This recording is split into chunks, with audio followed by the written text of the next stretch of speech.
Buenos días, compañeros. Buenos días, doctor. En sí, nuestro grupo, conformado por Shakira Ulloa, María Chimborazo, Antonio Reynoso, Francis González y mi persona Carla Ponte, vamos a hablar sobre lo que es el síndrome de Meniere. En sí, como su definición, tenemos que la enfermedad de Meniere o hidrops endolinfático, esta se va a producir en sí por una dilatación de lo que es la membrana laberíntica, y esta va a estar asociada a un aumento del volumen de la endolinfa. Esta en sí suele afectar a lo que es el laberinto anterior o la cóclea y esto va a estar produciendo en sí la triada característica que debemos definir en sí por unos criterios, los cuales son los siguientes. Por ejemplo, vamos a tener una crisis de vértigo periférico, el cual tiene que estar al menos en 2 ocasiones y tiene que estar asociado al desequilibrio y al cortejo vegetativo. En sí va a estar asociándose al nistagmo horizontatorio, y este tiene, en sí estas crisis van a durar entre 20 minutos y varias horas. Luego nosotros tenemos lo que es la etiología. En sí, la etiología que podemos decir del síndrome de Meniere es desconocida, pero esta probablemente va a estar asociada a trastornos de absorción del endolinfa. En estos va a existir algunas hipótesis que van a intentar explicar en sí de cierta manera la hidropsia, poniendo como origen en sí la excesiva producción de endolinfa. Esto va a darse quizás por alteraciones de la microcirculación coclear. A falta de reabsorción de esta endolinfa por estenosis de acuerdo al vestíbulo o a las alteraciones de iones sodio-potasio de los líquidos laberínticos. Aquí vamos a tener que la sintomatología de Meniere se va a producir en sí por la ruptura de las membranas endolinfáticas. Y aquí vamos a tener distendidas formas del hidrops, y esto va a provocar que la mezcla de la endolinfa, que es rica en potasio, y de la perilinfa, que en cambio es rica en sodio, se va a originar una alteración en estas propiedades electrolíticas de este epitelio. Entonces, gracias a esto vamos a decir también que la incidencia de la enfermedad de Meniere no está concretada del todo, siendo variable de una región a otra. Podemos ver que aparecen a cualquier edad, pero en sí es más frecuente entre mujeres de la cuarta y de la sexta década de vida. En sí, esto es una patología excepcional en niños, en sí podemos decir esto, pero afecta con mayor frecuencia a individuos de la clase media o superior. Como la sintomatología podemos poner, por ejemplo, el vértigo. El vértigo, como sabemos, es un cuadro clínico en la fase aguda de la enfermedad de Meniere, y generalmente aquí vamos a ver que esto es lo que va a motivar al paciente a que acuda al médico. Aquí vamos a ver que se trata de una sensación auténtica rotatoria, en la que no va a haber posturas ni movimientos desencadenantes, y esta se va a acompañar de síntomas vegetativos. Aquí vamos a ver que la duración de este tipo de ataques puede ser más o menos entre 20 minutos y puede durar incluso varias horas. Aquí tenemos que la frecuencia de los ataques disminuye cuando la enfermedad de Meniere va progresando. Aquí también podemos ver la hipoacusia. Aquí vamos a ver que es una hipoacusia de forma neurosensorial, en la cual va a haber reclutamiento intenso y puede aparecer simultáneamente incluso con el vértigo que habíamos hablado, o podría padecer varios años hasta antes de aparecer esta. La hipoacusia de tonos graves en fases iniciales de la enfermedad de Meniere podemos ver que es propensa a la recuperación, de modo que en sí la audición se va a recuperar tras cada crisis. Luego tenemos los acúfenos. Aquí podemos ver que estos aparecen en las crisis o pueden estar presentes incluso meses o años antes de la misma crisis que va a presentar el paciente. Podemos ver que es más o menos similar a la hipoacusia. Aquí podemos ver que lo habitual que en esta va a existir ruidos de tonalidad más grave o más alta y de forma continua al que, al que se muestra en la tonalidad aguda en la crisis. En esta podemos ver que se convierte en el síntoma más notable en sí y principal de la enfermedad, los acúfenos. Aquí también podemos incluso ver lo que es la plenitud óptica. Aquí vemos que casi todos los pacientes que se van a quejar de sensación de plenitud, de que algo les estorba, van a sentir una presión en el oído, y este es en el oído que va a ser de forma afectada. Esta sensación puede ser de forma constante y su intensidad puede o no aumentar, como la aura, en que este paciente padezca ataques en sí de vértigo constante. Diagnóstico del síndrome de Meniere. Este es un cuadro clínico que se caracteriza por hipoacusia, tinnitus y vértigo.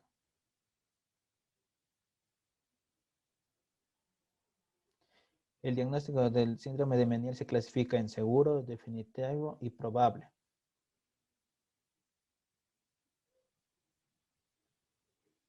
El diagnóstico seguro se lo realiza histopatológicamente, donde se presenta un sustrato de una hidropés endolinfática recurrencial de causa desconocida, generalmente unilateral. Esto quiere decir la acumulación anormal de endolinfa en el oído interno, y esto debe ser acompañado con el cuadro clínico. En el diagnóstico definitivo, la persona debe padecer 2 o más episodios de vértigo con una duración de 20 minutos a 12 horas. Si los episodios son más cortos, puede sugerir otras patologías como el vértigo paroxístico postural benigno. También tiene que tener pérdida auditiva neurosensorial. La sintomatología nos explica mejor por otro diagnóstico vestibular. Para considerarlo bilateral, se exige los mismos criterios en cada uno de los oídos. La audiometría es un estudio obligado. Si se hace con diapasón, el paciente presentará una hipoacusia neurosensorial, en la mayoría de los casos unilateral. En el Meniere definitivo, no se necesita realizar una prueba de drops.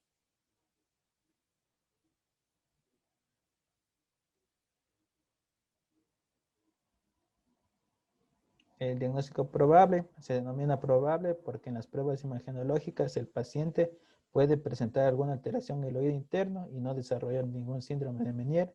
Y por otro lado, los pacientes diagnosticados con síndrome de Meniere no presentan alguna alteración en el oído interno. Así que estas alteraciones pueden o no estar presentes en la enfermedad. La tomografía axial ha demostrado en pacientes con Meniere un acueducto vestibular más corto y estrecho comparado con pacientes sanos. Esto se observa tanto en el oído afectado que el sano. La resonancia magnética es una técnica recientemente utilizada en la evaluación endolinfa y perilinfa. Es la cisternografía por resonancia magnética. Aquí se aplica ganolíneo intratimpánico. Este ingresa por la membrana de la ventana redonda, llegando al espacio perilinfático vestibular. Esto va luego a la cóclea y canales semicirculares, donde da imagen que permite distinguir al borde entre el espacio endolinfático y el espacio prelinfático, mostrando hidrops endolinfático. El síndrome de Meniere se evidencia en el paso del contraste del espacio endolinfático hacia el espacio perilinfático, que altera las presiones de los líquidos laberínticos, que se cree que es la principal causa de los síntomas en el trastorno de Meniere. Cabe recalcar que es la única normalidad anatómica encontrada en estos líquidos, aumentan en un 200% en una comparación con una persona sana. Diagnóstico del síndrome de Meniere. Este es un cuadro clínico que se caracteriza por hipoacusia, tinnitus y vértigo.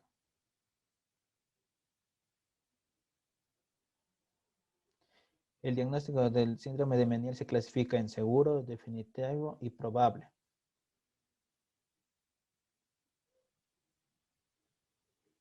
El diagnóstico seguro se lo realiza histopatológicamente, donde se presenta un sustrato de una hidropés endolinfática recurrencial de causa desconocida, generalmente unilateral. Esto quiere decir la acumulación anormal de endolinfa en el oído interno, y esto debe ser acompañado con el cuadro clínico. En el diagnóstico definitivo, la persona debe padecer 2 o más episodios de vértigo con una duración de 20 minutos a 12 horas. Si los episodios son más cortos, puede sugerir otras patologías como el vértigo paroxístico postural benigno. También tiene que tener pérdida auditiva neurosensorial. La sintomatología nos explica mejor por otro diagnóstico vestibular. Para considerarlo bilateral, se exige los mismos criterios en cada uno de los oídos. La audiometría es un estudio obligado. Si se hace con diapasón, el paciente presentará una hipoacusia neurosensorial, en la mayoría de los casos unilateral. En el Meniere definitivo, no se necesita realizar una prueba de E-drops.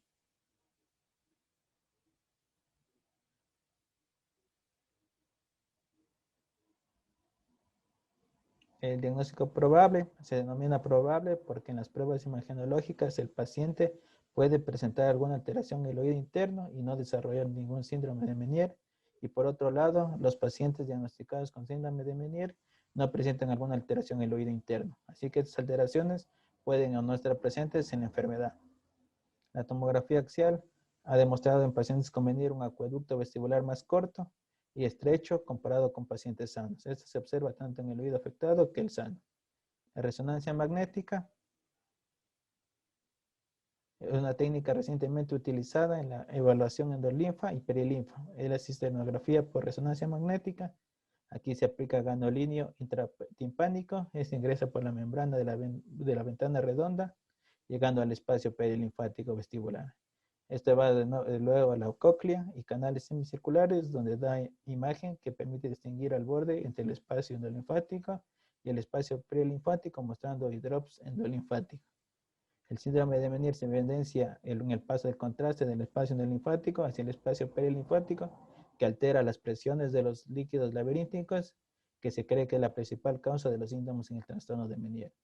Cabe recalcar que es la única normalidad anatómica encontrada en estos líquidos, aumentan en un 200% en una comparación con una persona sana.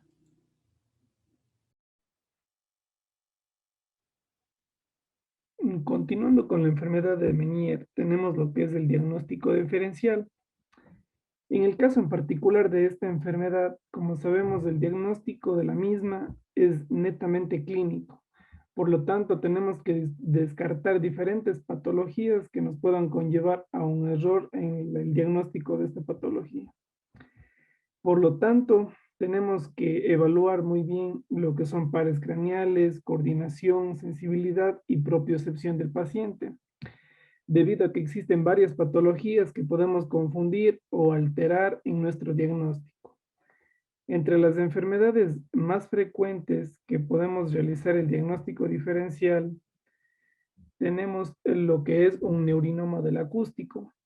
Este va a ser un tumor poco frecuente, no canceroso y por lo general de crecimiento lento, que se forma en el nervio vestibular, que va desde el oído interno hasta el cerebro.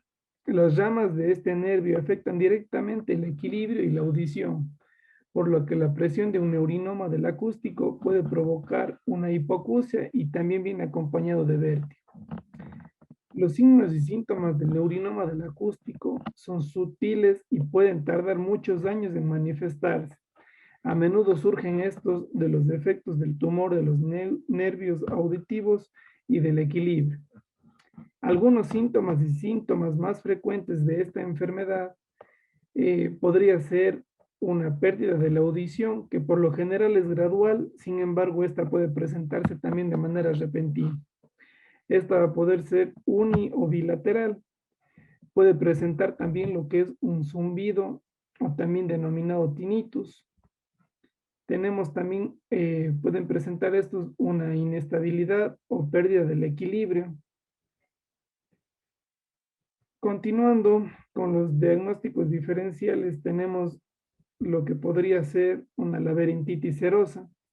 Esta es la inflamación o la infección del laberinto que puede provocar la pérdida de la audición, trastornos del equilibrio y en ocasiones acúfenos.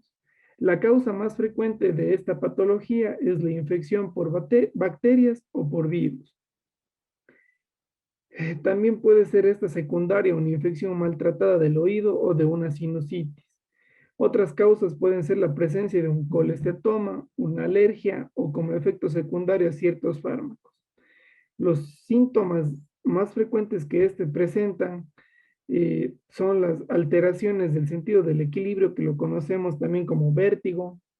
Puede existir alteraciones en los movimientos oculares, que lo conocemos como nistagmus. Puede haber un mareo, pérdida parcial de la audición, náuseas o vómitos, o zumbidos en el oído, también denominados como acústicos. Continuando el diagnóstico diferencial, tenemos lo que son las sífilis laberínticas. Estas son también conocidas como sordera sifilítica. Decimos que esta es una enfermedad rara que puede ser de origen congénita o adquirida, en la que se van a ver afectadas todas las partes del sistema auditivo, como el tallo cerebral, los nervios craneales, ganglios espirales o el órgano de Corti. Esta enfermedad se presenta con una pérdida súbita auditiva. Esta suele ser en forma de hipoacusia o de hipoacusia neurosensorial, que va a ser rápidamente progresiva, asociándose en ocasiones a síntomas vestibulares leves. Tenemos también el diagnóstico diferencial con el síndrome de Cogan, que esta es una patología de etiología desconocida que se va a caracterizar por la asociación de queratitis intersticial y síntomas audiovestibulares como puede ser la pérdida auditiva, neurosensorial, que puede ser uni o bilateral. También puede presentar lo que es vértigo y tinnitus. También tenemos las fístulas laberínticas.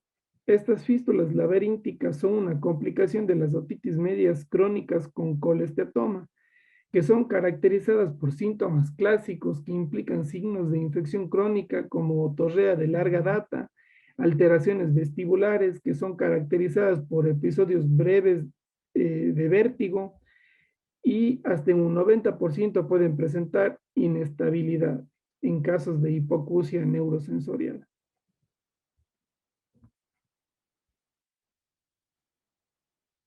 Continuando con lo que es el diagnóstico diferencial, vamos a ver cuando la enfermedad se presenta como un síntoma vestibular aislado, se va a hacer el diagnóstico diferencial con neuritis vestibular, con el vértigo posicional paroxístico benigno y con el vértigo de origen central.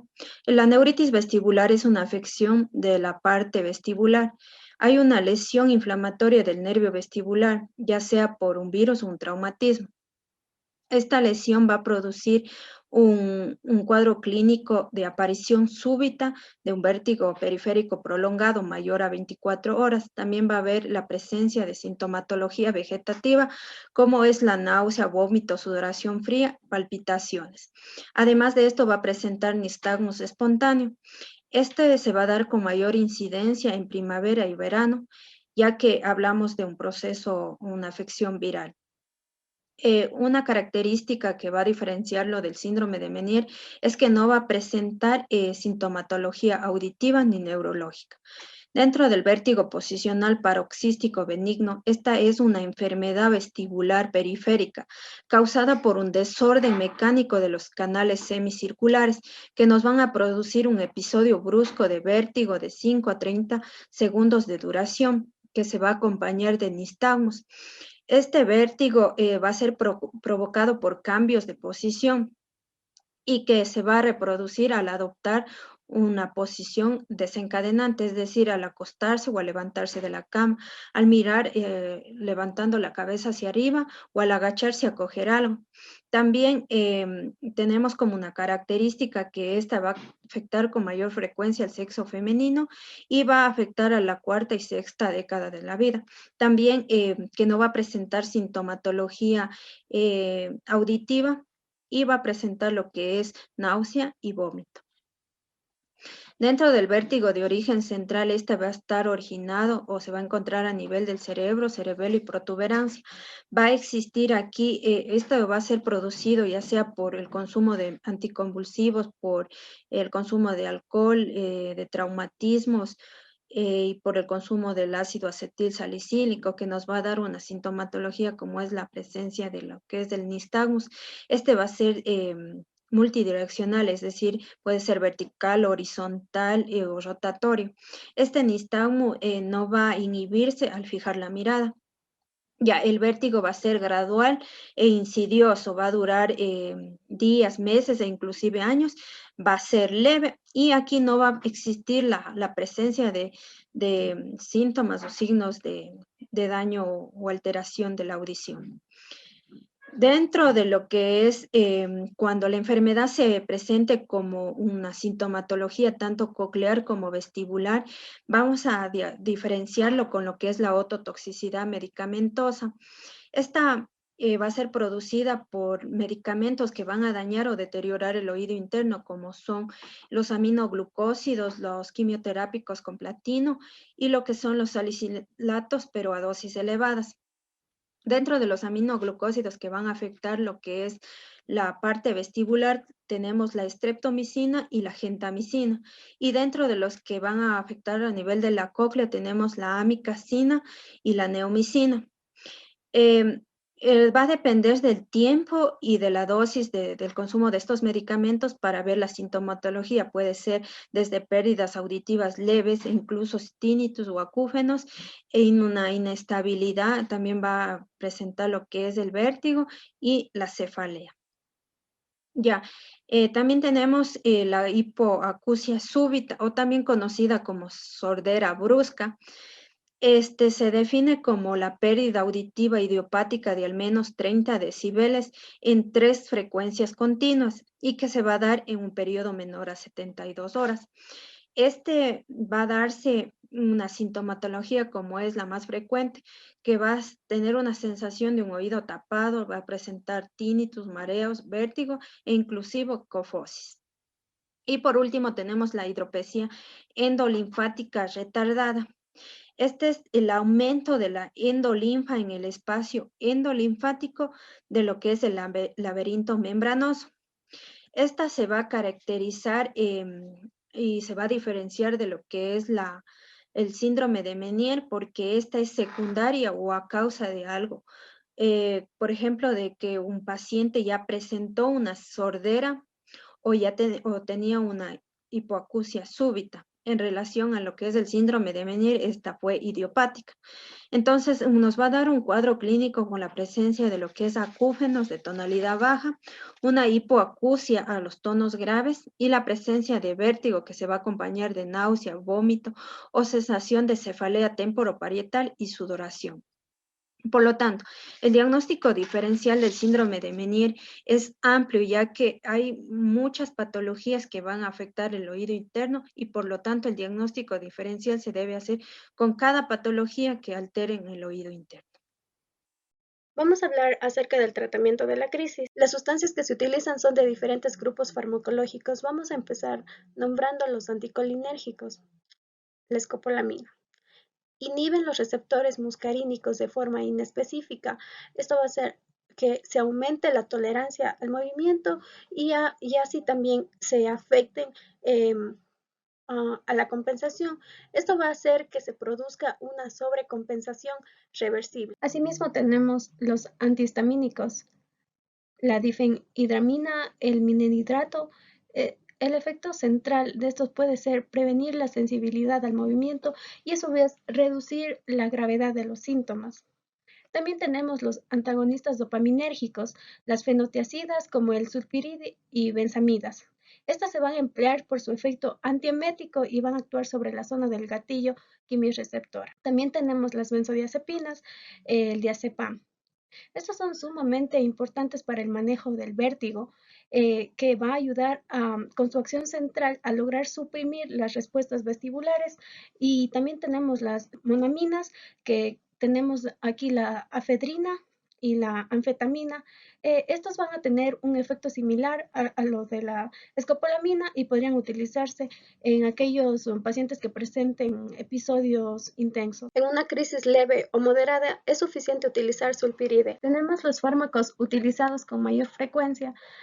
Son el dimenidrato, que se va a administrar de 50 a 100 miligramos cada 8 horas por vía oral, la difenidramina de 10 a 50 miligramos por vía oral, el diazepam de 5 miligramos cada 8 horas por vía oral o intramuscular. También tenemos que, ante la presencia de náuseas y vómitos que se van a mantener de manera persistente, se requiere la administración de drogas por vía parenteral o intrarrectal y la utilización de antieméticos como la domperidona, que se va a administrar una dosis de 10 a 20 miligramos.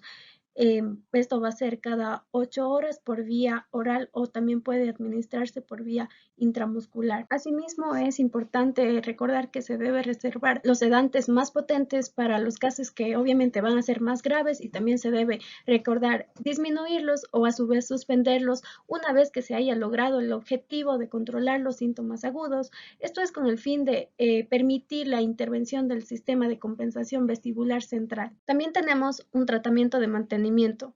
El objetivo de este es mejorar la calidad de vida de estos pacientes, disminuyendo la frecuencia y la intensidad de los ataques de vértigo, que este suele ser el síntoma que mayor discapacidad va a provocar en estos pacientes. Un tratamiento óptimo intenta además mejorar o controlar la pérdida auditiva que van a presentar y a su vez disminuir las molestias producidas por la plenitud óptica o el acúfeno que se va a presentar, y esos mentalmente en su dieta. Vamos a pedir al paciente que su alimentación debe ser baja en sal y también debe reducir el consumo de tabaco, alcohol, asimismo o la cafeína, y también como una medida recomendable es disminuir el estrés. También tenemos que la administración oral de fármacos que actualmente se van a localizar en el uso es de la beta-histina y diuréticos, y la administración intratimpánica de gentamicina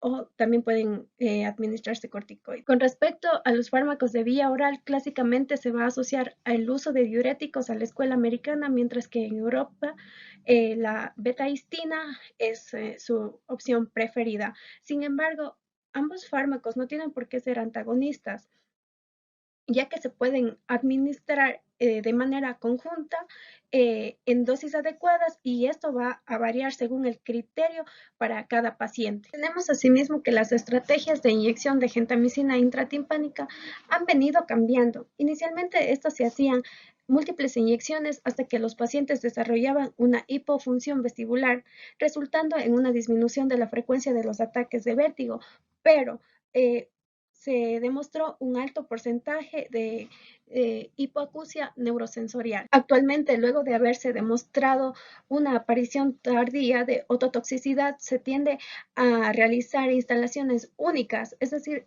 con un intervalo de tiempo fijo.